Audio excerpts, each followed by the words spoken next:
ప్రముఖ సినీ నటి శ్రీమతి సంగీత గారి ప్రారంభించారు. ఐవీఎఫ్ చికిత్సలో 25% భారీ discount, free doctor consultation, free ultrasound scan. 49 అంటే సంతానం, 49 అంటే సంతోషం. ఆగస్టు నెల జీతాలు సెప్టెంబర్ 1 నుంచి 5 లోపు పడాలి. సో అయితే ఈ ఆగస్టు నెల జీతాలు ఇవ్వట్లేదు అని చెప్పి రాష్ట్ర ప్రభుత్వం ప్రకటించడం జరిగింది. 2,44,565 మంది ఉద్యోగులకు జీతాలు ఆపుతున్నట్లుగా ఉత్తరప్రదేశ్ ప్రభుత్వం ప్రకటించడం జరిగింది. దీనికి గల కారణాలు ఏంటి అంటే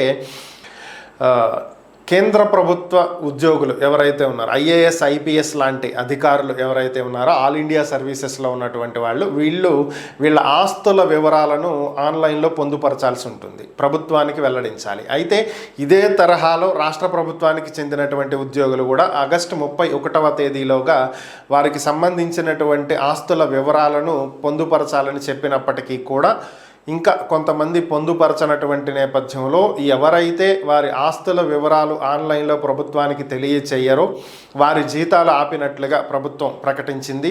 71% మంది వివరాలను వెల్లడించారని, మిగిలినటువంటి 29% మంది వెల్లడించలేదని చెప్పి తెలియజేసింది. ఈ 29% మంది ఉద్యోగులు అంటే 2,44,565 మంది ఉద్యోగులకు ఈ నెల జీతాలు ఆపేయటం జరిగింది.